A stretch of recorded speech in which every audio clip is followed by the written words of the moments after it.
اور کامرانی ان سب کو نصیب فرمائے۔ یقیناً آج بہت ہی خوشی کا اور مسرت کا دن ہے کہ آپ کے مابین رہنے والے، آپ کے ساتھ رہنے والے، آپ کے گاؤں کے رہنے والے ایک شخص نے اس قرآن کریم کو اپنے سینے کے اندر محفوظ کیا ہے، اور ان کے والدین کو بھی میں مبارکباد پیش کرتا ہوں کہ جنہوں نے اس بچے کی پڑھائی کے لیے اپنے تمام خرچوں کو کم کر کے اس بچے پر لگائے ہیں۔ جناب قمر الدین صاحب کہ انہوں نے اپنے بیٹے عارف کو قرآن کریم کی تعلیم دلوائی ہے، اور آج الحمدللہ جو انہوں نے 3-4 سال قبل اپنا سفر شروع کیا تھا وہ آج اختتام کو پہنچا ہے۔ یقیناً یہ ان کے گھر والوں کے لیے اور ان کے ماں باپ کے لیے اور ان کے اعزا اقربا کے لیے، اور میں جہاں تک مانتا ہوں کہ گاؤں اور بستی والوں کے لیے بھی بڑی ہی خوشی اور مسرت کا موقع اور دن ہے کہ وہ اس بچے کی ایک دعوت پر اپنے وقتوں کو، جبکہ یہ وقت تھا بستر پر آرام کرنے کا، بستر پر گہری نیند میں سونے کا، لیکن یہ اس کی عقیدت و محبت کے اندر آئے ہوئے ہیں۔ اور یاد رکھو کہ آپ کا بیٹھنا، جس طریقے سے آپ نے آ کر کے اس جلسے کے اندر اور اس بچے کی ایک دعوت شریک ہوئے تھے، اور جس کی تم نے حوصلہ افزائی فرمائی تھی، جس کو اس زمانے میں لوگ کمتر سمجھتے تھے، آپ اس کی حوصلہ افزائی کے لیے آگے بڑھے تھے، اور اس کی ایک حقیر سی دعوت پر اور اس کے باپ کی دعوت پر تم نے اس کی حوصلہ افزائی فرمائی تھی۔ تو یاد رکھو جب یہ بچہ حافظ قرآن بروز محشر اللہ کی بارگاہ میں سفارش کرے گا تو یہ آپ کو وہاں پر نظر انداز نہیں کرے گا، یہ وہاں پر آپ کو فراموش نہیں کرے گا، بلکہ یہ آپ کی بھی سفارش کرے گا۔ جو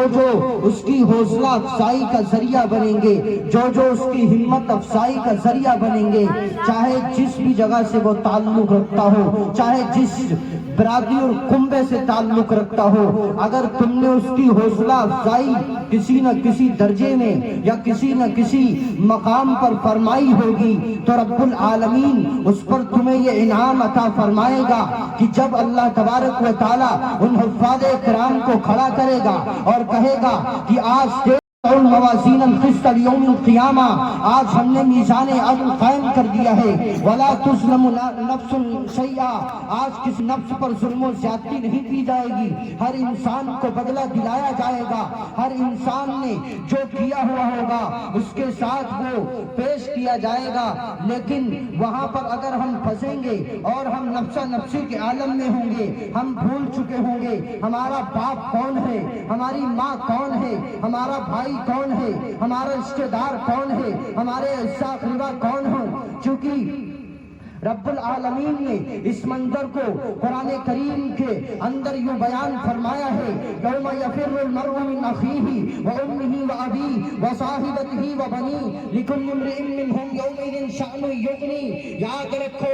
باپ اپنے بیٹوں سے دور بھاگے گا، بیٹا اپنے باپ سے دور بھاگے گا، بھائی اپنے بھائیوں سے دور بھاگیں گے، بیوی اپنی بیٹیوں شوہر سے بھاگے گی، اور ماں اپنی بیٹیوں سے دور بھاگے گی۔ قسمہ پرسی کا عالم ہوگا، نفسا نفسی کا عالم ہوگا، کوئی کسی کو پوچھنے والا نہیں ہوگا، ہر انسان گھبراہٹ کے موقع پر ہر انسان گھبرایا ہوا ہوگا، ہر انسان پریشان ہوگا، سورج سوا نیزے کے فاصلے پر آ چکا ہوگا، انسان کا دماغ ہانڈی کی طرح کھول رہا ہوگا، زمین کو تانبے کے اندر بدل دیا جائے گا، انسان کہے گا، اس وقت حدیث کے اندر آتا ہے انسان یہ کہے گا کہ میں اس تکلیف کو برداشت نہیں کر سکتا ہوں، اے اللہ مجھے جہنم کے اندر ڈال دیجئے، یہ میں تکلیف برداشت نہیں کر سکتا ہوں، اور اللہ حساب و کتاب کے لیے بے چین اور بے قرار ہوگا، لیکن اس موقع پر بھی اللہ تبارک و تعالی اپنے ایسے منتخب بندے اور چنندہ بندوں کو منتخب کرے گا جس نے دنیا کے اندر منتخب کر کے جو رب العالمین نے اپنے کلام مقدس کے اندر فرمایا تھا، اِنَّا نَحْنُ نَزَّلْنَا الذِّكْرَ وَإِنَّا لَهُ لَحَافِظُونَ، کہ ہم نے قرآن کی حفاظت کا وعدہ لیا ہے، ہم قرآن کی حفاظت کریں گے۔ رب کریم اس کلام مقدس کی حفاظت جسمانی اعتبار سے قوی اور طاقتور ہوں، جن کے جسموں کے اندر کسی قسم کی کوئی کمزوری نہ ہو، کسی قسم کی کوئی بیماری نہ ہو، وہ انڈین آرمی منتخب ہوتی ہے، منتخب ہونے کے بعد وہ بادشاہ وقت ان کو چاروں سمت کی جانب جو سرحدیں ہیں ان سرحدوں پر کھڑا کرتا ہے تاکہ ہمارے ملک کی حفاظت ہو سکے، تاکہ ہمارا ملک قوی ہو سکے، اور اس ملک کے اوپر کوئی ظالم، کوئی دشمن حملہ نہ کر سکے، اور کوئی غیر ملکی اس کے اندر داخل نہ ہو سکے۔ اس کے اندر بہت ہی چن بچار کر کے، سوچ بچار کر بندوں کا انتخاب کیا جاتا ہے۔ اسی طریقے سے رب العالمین نے اپنے تمام بندوں میں کسی بستی کے اوپر نظر ڈالتا ہے، پھر اس بستی کے گھر کے اندر نظر ڈالتا ہے کہ ہمیں اس بچے کو چننا ہے۔ رب العالمین اس بچے کا انتخاب کرتا ہے، اور وہ اس بچے کے انتخاب کرنے کے بعد اپنے کلام مقدس کو، جس کا اس نے حفاظت کا وعدہ کیا تھا کہ ہم اس قرآن کریم کی حفاظت کریں گے، اس کے سینوں کے اندر اللہ تبارک و تعالیٰ قرآن کریم کو محفوظ کر دیتا ہے۔ اور جب ان کے سینوں کے اندر قرآن محفوظ ہو جاتا ہے، جس طریقے سے بادشاہ وقت اپنے ملک کی سرحدوں کو مضبوط کرتا ہے، اسی طریقے سے حفاظ کرام کو اللہ تبارک و تعالیٰ ایمان کی سرحدوں پر کھڑا کر دیتا ہے کہ جب تمہارے ایمان پر لوگ ڈاکہ ڈال رہے ہوں گے، جب تمہارے ایمان کی سلب کرنے کی لوگ کوششیں کر رہے ہوں گے، جب تم رات میں غفلتوں کی نیند سو جاؤ گے اور دین اسلام کے دشمن، دین اسلام پر ڈاکہ ڈالنے والے تمہارے ایمان کو سلب کرنا چاہیں گے، تو اللہ تبارک و تعالیٰ نے جن کے سینوں کے اندر قرآن کو محفوظ فرمایا ہے، اللہ تبارک و تعالیٰ ان کو ایمان کی سرحدوں پر کھڑا کر دے گا کہ اگر کوئی تمہارے ایمان کو چھیننا چاہے گا تو وہی جن کو تم حقیر سمجھتے تھے وہ تمہارے ایمان کی بقا کی حفاظت کا ذریعہ بنیں گے، وہ تمہارے ایمان کو بچائیں گے، وہ تمہارے ایمان کو سلب ہونے سے بچائیں گے، وہ تمہارے ایمان کو چھین لینے سے بچائیں گے۔ آج جو دور چل رہا ہے وہ دور دیکھا جائے وہ تو دور یہی چل رہا ہے کہ آج پوری پلاننگ ہو چکی ہے، تمہارے ایمان کو سلب کرنے کی وقت ہے کہ تم اپنے خواب غفلت سے بیدار ہو اور اپنی چادروں کو اٹھاؤ اور دیکھو کہ اسلام آج اسلام کو چاروں سمت سے دشمنان اسلام گھیرے ہوئے ہیں، لیکن یاد رکھنا کہ جب اسلام بدر میں 313 صحابہ موجود تھے، اسلام نہ مٹا تھا، آج ہماری تعداد 1.5 ارب ہے، انشاءاللہ اسلام نہیں مٹ سکتا ہے، اس لیے کہ اللہ تبارک و تعالیٰ نے ایمان کی حدودوں کو، ایمان کی سرحدوں کو محفوظ کر رکھا ہے، اس نے اپنے آرمیوں کو تیار کر رکھا ہے، اور وہ آرمی کیسی ہے؟ وہ آرمی عالموں کی آرمی ہے، وہ آرمی علماء کی آرمی ہے، وہ مفتیوں کی آرمی ہے، وہ قاریوں کی آرمی ہے۔ جس طریقے سے انڈین آرمی کو بہترین غذائیں کھلائی جاتی ہیں، اسی طریقے سے اللہ تبارک و تعالیٰ اپنے حافظوں کو، اپنے عالموں کو، قرآن کے جو حافظ ہیں ان کو بھی رب العالمین بہترین غذائیں کھلاتا ہے۔ آج غذائیں بہتر ہوں گی تو یہ امت کے اندر نکل کر امت کے ایمان کو بچائیں گے اور امت تک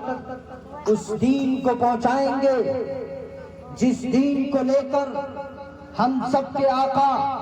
جناب محمد رسول اللہ صلی اللہ علیہ وسلم لے کر آئے تھے، اس دین کو عام کریں گے۔ تو جب وہاں پر یہ منظر ہوگا تو وہ حافظ آپ کی بھی سفارش کریں گے، آپ کی بھی بخشش کروائیں گے، چونکہ جو فرمایا گیا کہ 10 لوگوں کو اللہ تعالیٰ سفارش کا ان کو حکم کرے گا، اس میں ان کی سفارشیں نہیں ہوں گی کہ جب یہ بچہ چلتا ہے مدرسے کی جانب تو 2 جماعتیں بنتی ہیں۔ ایک جماعت تو وہ ہوتی ہے جو اس بچے کی حوصلہ افزائی فرماتی ہے اور اس کو تھپتیاں مارتی ہے، اس کی پیٹھ کو ٹھوکتی ہے اور اس کا سہارا بنتی ہے، اور ایک جماعت وہ ہے جو اٹھ کھڑی ہوتی ہے اور کہتی ہے کہ کہاں اپنے بچے کو تم نے داخل کر دیا، بہترین ڈاکٹر بناتے، انجینئر اور پروفیسر بناتے تو کچھ آپ کو لا کر دیتا، لیکن ذرا آپ خود اپنے معاشرے پر، اصلاح معاشرہ کا عنوان بھی آگے لگا ہوا ہے، آپ اپنے معاشرے پر نظر ڈالیں کہ اس معاشرے میں جن کو ہم اعلیٰ تعلیم کہتے ہیں وہ اعلیٰ تعلیم کیسے ہو سکتی ہے کہ جو تعلیم تمہیں اپنے ماں باپ کی قدردانی کرنے کی بات نہ سکھلائے، جو تعلیم تمہیں قبر کے سوال کے جواب نہ دے پائے، جو تعلیم تمہیں حشر کے جو سوالات کیے جانے ہیں اس کے جوابات نہ بتلا پائے، وہ اعلیٰ تعلیم ہو ہی نہیں سکتی ہے۔ اعلیٰ تعلیم تو وہ ہے جو ہم سب کے آقا تاجدار مدینہ جناب محمد رسول اللہ صلی اللہ علیہ وسلم لے کر آئے تھے، وہ تعلیم اعلیٰ ہے۔ ہم نے جس کو اعلیٰ بنایا تھا وہ تعلیم اعلیٰ کیسے ہو سکتی ہے کہ جب اس بیٹے کی جس کو ہم نے سمجھا تھا کہ آج ہم اس کو انجینئر اور پروفیسر اور ڈاکٹر بنائیں گے، جب اس کے پاس آمدنی آئے گی تو یہ ہمیں اچھے طریقے سے رکھے گا، لیکن جب اس کے پاس آمدنیاں آنا شروع ہوتی ہیں اور اس کو شریک حیات ملتی ہے تو وہ اسی باپ کے اوپر لات مارتا ہے اور اس کو گھر سے نکال دیتا ہے۔ نہ جانے کتنے واقعات ہیں کہ ان ماں باپ کو گھر سے نکال دیا گیا، پوچھا گیا کیوں، کہا اس کو شریک حیات مل گئی، وہ اب کہہ رہا ہے کہ ہم وہاں رہیں گے، وہ اپنے ماں باپ کو چھوڑ کر چلا گیا، بلکہ اب حد تو یہاں تک پہنچ گئی کہ جن کو انجینئر اور پروفیسر اور ڈاکٹر بنایا تھا، جب ان کے ماں باپ اس دنیا سے رحلت فرماتے اور ان کی روح پرواز کر جاتی ہے تو وہ کہیں ہسپتال میں ہوتے ہیں تو فون کرتے ہیں کہ جناب آپ ان کی تجہیز و تکفین کر دیں اور جو پیسہ بنے گا ہم دے دیں گے، تو بچہ اپنے ماں باپ کے اس تجہیز و تکفین کے معاملے کے اندر بھی نہیں کھڑا ہوتا ہے، ہم جس کو اعلیٰ تعلیم کہتے ہیں۔ پھر آپ کو ہم یہ بھی بتلا دیں جو ہمارے ذہنوں کے اندر چلتا ہے، آپ کو آ کر لوگ یہ بھی کہیں گے، چونکہ ہم نے یہ الفاظ سنے ہیں، مجھے وہ حدیث یاد آئی تو میں جاتے جاتے اور اس کے بتائے ہوئے احکام کے اندر رد و برابر تبدیلی نہیں آ سکتی ہے، جو میرے نبی نے کہہ دیا وہ ہو کر رہے گا، زمین تو ہٹ سکتی ہے لیکن میرے آقا کے فرمان میں تبدیلی نہیں آ سکتی ہے۔ زمانوں کو بدلا جا سکتا ہے، جیسے کسی شاعر نے کیا ہی خوب کہا ہے قول خدا ارشاد نبی، فرمان نہ بدلا جائے گا، بدلے گا زمانہ لاکھ مگر قرآن نہ بدلا جائے گا۔ تو دنیا کی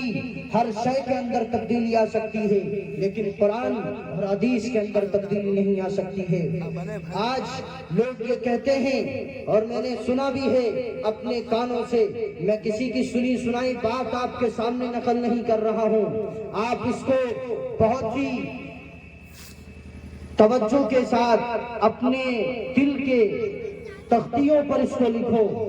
کہ لوگوں نے کہا کہ مدرسہ ان کو کون ڈگری دیتا ہے، یہ کیا کریں گے، یہ یہاں سے نکلنے کے بعد، اور ہمارے طلباء کے ذہنوں میں یہ بھی رہتا ہے کہ ہم جب نکلیں گے ہم کیا کریں گے، ہماری تنخواہیں وہی 3-4 ہزار ہوں گی، لیکن میں نے آپ کو شروع میں بتلایا کہ کھلانے کی ذمہ داری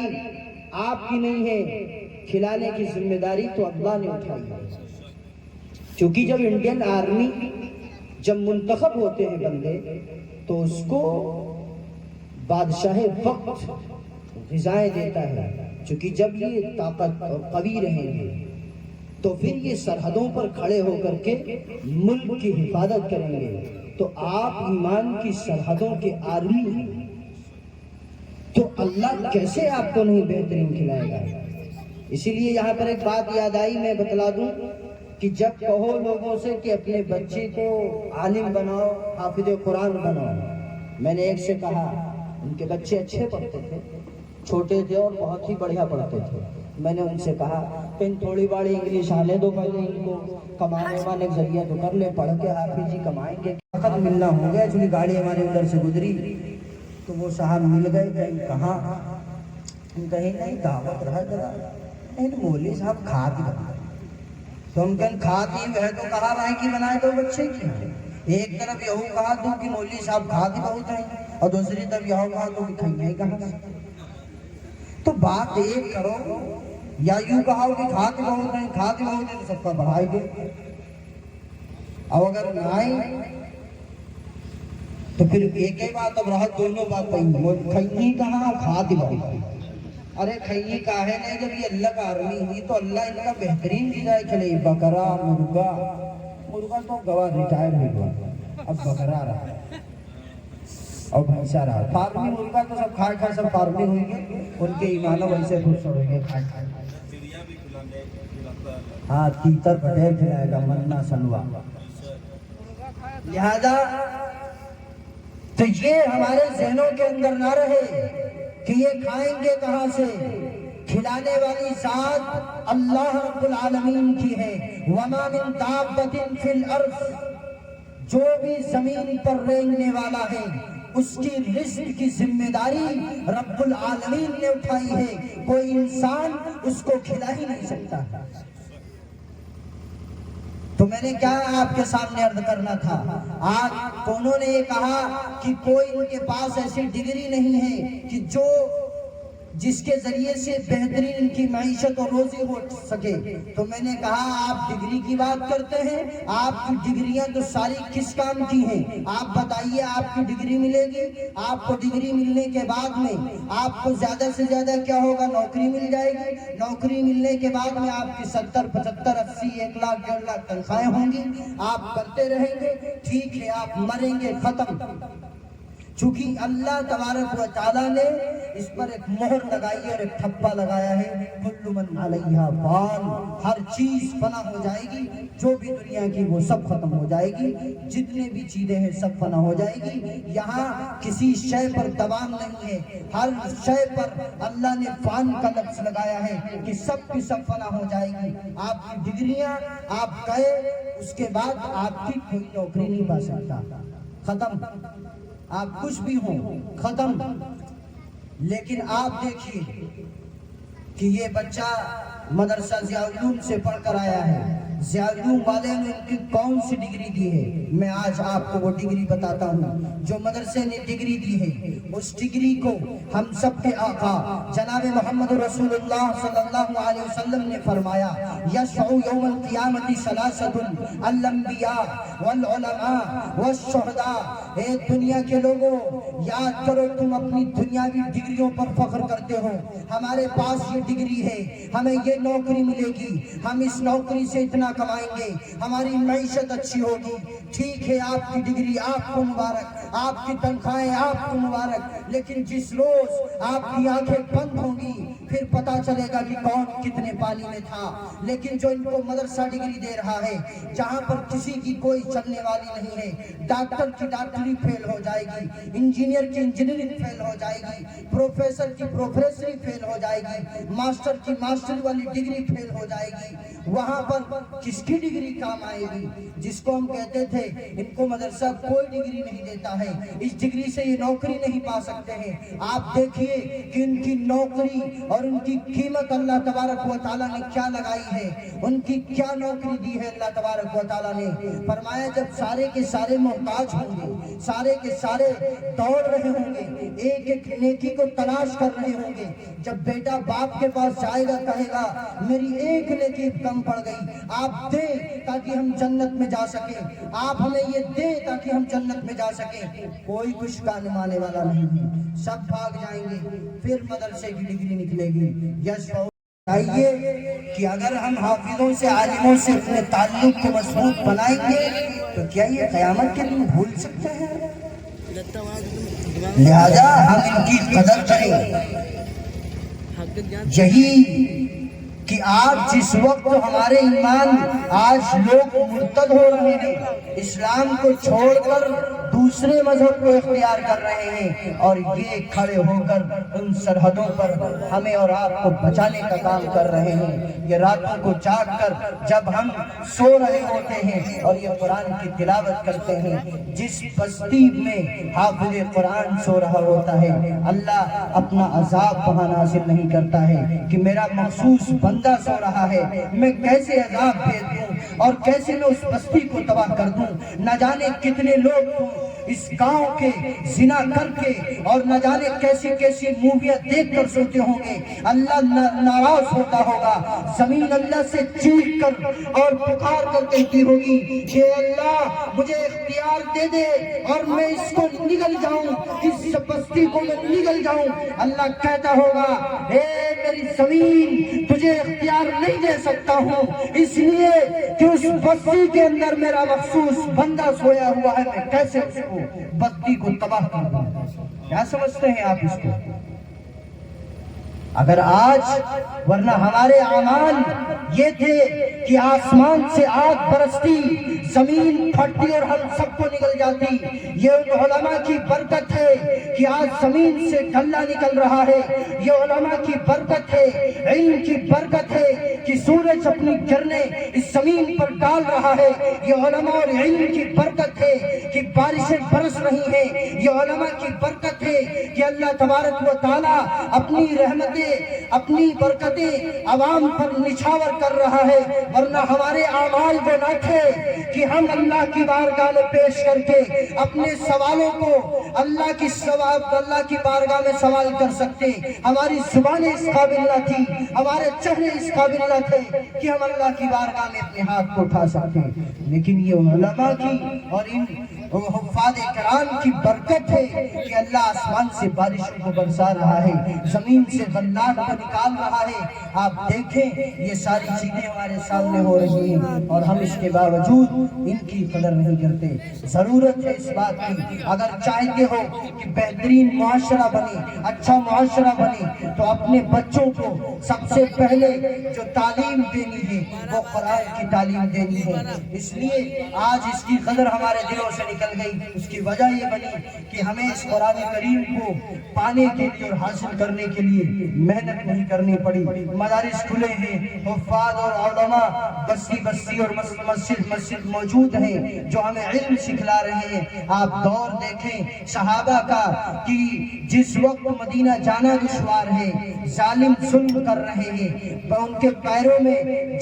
زنجیریں ڈال کر اور ہتھکڑیاں ڈال کر ان کو مکہ کی گلیوں میں گھسیٹ رہے ہیں، لیکن وہ قرآن کی تعلیم کو حاصل کرنے جا رہے ہیں، قرآن کو حاصل کر رہے ہیں، اور اس ایسے دور میں قرآن کو حاصل کر کے امت تک عنوان پہنچایا ہے۔ اور آج ہم نے اس قرآن کو صرف اپنے طاقوں کے اندر سجایا ہے، اور اس قرآن کو صرف ہم کھولتے اس وقت ہیں جب ہمارے گھر کا کوئی افراد، کوئی فرد دنیا سے رخصت ہو جاتا ہے، یا ہم کوئی جب دکان کھولتے ہیں یا مکان ہمارا بنتا ہے تو ہم چند لوگوں کو بلا کر کے اور قرآن خوانی کروا دیتے ہیں، بچوں کو پڑھوا دیتے ہیں۔ کیا قرآن اس لیے ہے؟ قرآن تو ہدایت نامہ ہے، قرآن تو دستور ہے، قرآن تو منشور ہے، قرآن تو زندگی ہے۔ جو اس سے جڑے گا اللہ تبارک و تعالی، اللہ کے نبی نے فرمایا کہ اِنَّا هَذَا الْقُرْآنِ يَرْفَعُ بِهَذَا الْكِتَابِ أَقْوَامًا وَيَضَعُ بِهِ آخَرِينَ۔ جو اس قرآن سے جڑے گا اللہ اس کو بلندیاں عطا فرمائے گا، جو اس قرآن سے دور ہوگا اللہ تعالیٰ اس کو زمین کے اندر ذلیل و خوار کر دے گا۔ آج ضرورت ہے کہ جو قرآن ہم سب کے لیے آیا تھا، ہم نے اس قرآن کی تلاوت کرنا بھی چھوڑ دی، اس قرآن سے ہم نے اپنے رشتوں کو بھی چھوڑ دیا۔ آپ ذرا تصور کریں کہ ابھی جیسا کہ مفتی سلمان صاحب آپ کے سامنے بیان کر رہے تھے کہ بتائیے ایک لکڑی کی کوئی حیثیت نہیں، کپڑے کی کوئی حیثیت نہیں، لکڑی کو جلا دیتے ہیں، پٹرا بنا کے اس پر ہم بیٹھ جاتے ہیں، لیکن جب وہی لکڑی رہن کی شکل میں آتی ہے اور قرآن سے مس ہوتی ہے تو کتنی اس کی قدر ہوتی ہے کہ اس کو سینے سے رکھتے ہیں۔ تو اگر ہم اپنے رشتے کو قرآن سے مضبوط نہیں کریں گے تو کیا ہوگا؟ مجھے ایک یاد آئی آپ اگر قرآن کو چھوڑو گے کیا ہوگا؟ اللہ فرماتا ہے وَمَنْ أَعْرَضَ عَنْ ذِكْرِي، آپ قرآن کو چھوڑو گے، اس کے ذکر سے اعراض کرو گے کیا ہوگا؟ فَإِنَّ لَهُ مَعِيشَةً ضَنَكَ، اللہ آپ کی معیشت کو، روزی کو تنگ کر دے گا۔ آج لوگ مار شکایتیں کر رہے ہیں مولوی صاحب کے پاس، ارے ہماری دکان پہ کسی نے کروا دیا ہے، نہ جانے کون لگے ہوئے ہیں۔ کون ایسا ہے بھائی دکان کو؟ آپ دیکھیے اللہ کیا کہہ رہا ہے، فَإِنَّ لَهُ مَعِيشَةً ضَنَكَ، آپ اگر ہمارے ذکر سے، قرآن سے اعراض کرو گے، ہم آپ کی معیشت کو تنگ کر دیں گے۔ صاحب وہ مولوی صاحب کے پاس پہنچ رہے، مولوی صاحب ہماری دکان پہ کسی نے کروا دیا، آپ تعویذ بنا دیں۔ اچھا مولوی صاحب بھی بنائے گئے تعویذ، وہ اللہ میں بڑے ہوئے گے، جو بند کری رہے کاروبار وہ اللہ میں بڑے ہوئے کھول دیں گے۔ یعنی ایک تو اتنا بڑا ہوا کہ اس نے اللہ جو رزق دے رہا تھا اس نے بند کر دیا۔ اس کا مطلب اس کے پاس، اس مولوی صاحب کے پاس طاقت اتنی ہے کہ اس نے اس روزی کو بند کر دیا۔ اور اس سے بڑا مولوی وہ کہ جو کھول رہا ہے روزی کو، یہ اللہ بڑا ہو گیا۔ لیکن اللہ کیا کہہ رہا، وَمَنْ أَعْرَضَ عَنْ ذِكْرِي، جو ہمارے ذکر سے اعراض کرے گا، فَإِنَّ لَهُ مَعِيشَةً ضَنَكَ، ہم اس کی روزی کو تنگ کر دیں گے، ہم اس کی معیشت کو تنگ کر دیں گے۔ وَنَحْشُرُهُ يَوْمَ الْقِيَامَةِ أَعْمَى، ہم اس کو قیامت کے دن اندھا اٹھائیں گے، اور پھر بندہ کہے گا قَالَ رَبِّ لِمَ حَشَرْتَنِي أَعْمَى، آج ہمیں اندھا اٹھایا جا رہا ہے، وَقَدْ كُنْتُ بَصِيرًا، ہم تو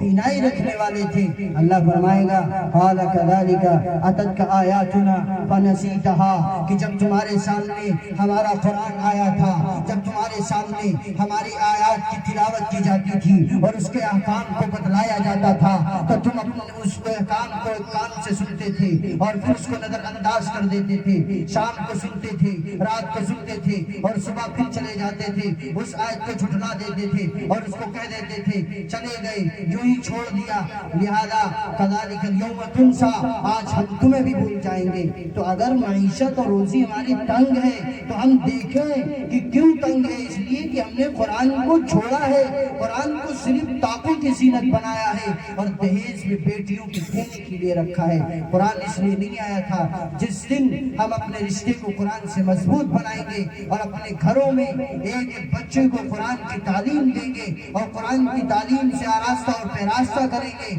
اور صبح صبح وہ بچے قرآن کریم کی تعلیم حاصل کریں گے، تو وہ جو آپ شکایتیں لوگوں سے کہتے پھرتے ہیں، مولویوں کے پاس تعویذ بنوانے جاتے ہیں، پھر آپ کو کسی تعویذ کی، کسی مولوی صاحب کے پاس جانے کی ضرورت نہیں پیش آئے گی۔ اللہ برکتوں کا نزول فرمائے گا، چونکہ جہاں قرآن کی تلاوت ہو وہاں اللہ کی رحمت کے فرشتے موجود ہو جاتے ہیں، اللہ اپنی رحمتوں کی بارش فرماتا ہے۔ لہذا اگر ہم چاہتے ہیں اپنی معیشت کو بہترین، اپنی روزی روٹی کو بہترین، تو ہم اپنے رشتے کو مضبوط بنائیں، قرآن سے اپنے رشتوں کو مضبوط بنائیں، اور ان حفاظ سے، ان علماء سے اپنے تعلق کو مضبوط بنائیں، اور ان کی قدر کریں، ان کی جس حد تک ہمیں ہو سکتا ہے اس حد تک ہم ان کی قدر کرتے رہیں، کیونکہ ان کی قدر کرنا، اللہ کے نبی نے فرمایا، گویا کہ اس نے میری قدر کی، اور جس نے میری قدر کی اس نے اللہ کی قدر کی، اور جس نے حفاظ اور علماء اور مفتیان اور قاریوں کی ناقدری کی اس نے اللہ کے نبی کی ناقدری کی، اور جس نے اللہ کے نبی کی ناقدری کی اس نے اللہ کی ناقدری کی ہے، وہ کبھی خوشحال نہیں ہو سکتا ہے۔ اللہ تبارک و تعالی ہمیں قرآن سے اپنے رشتے کو مضبوط بنانے کی توفیق مرحمت فرمائے، ہم سب کو قرآن کی تعلیم عطا فرمائے، اور جتنے بھی سامعین آئے ہیں اللہ تبارک و تعالی سب کے آنے کو، بیٹھنے کو قبول فرمائے، تو ان کی سب کی جائز تمناؤں کو، جائز مرادوں کو قبول فرمائے۔ اللہ کہنے سننے سے زیادہ ہم سب کو، اور خصوصاً ہمیں بھی اور آپ کو بھی ان باتوں پر عمل کرنے کی توفیق مرحمت فرمائے۔ وآخر دعوانا ان الحمد للہ۔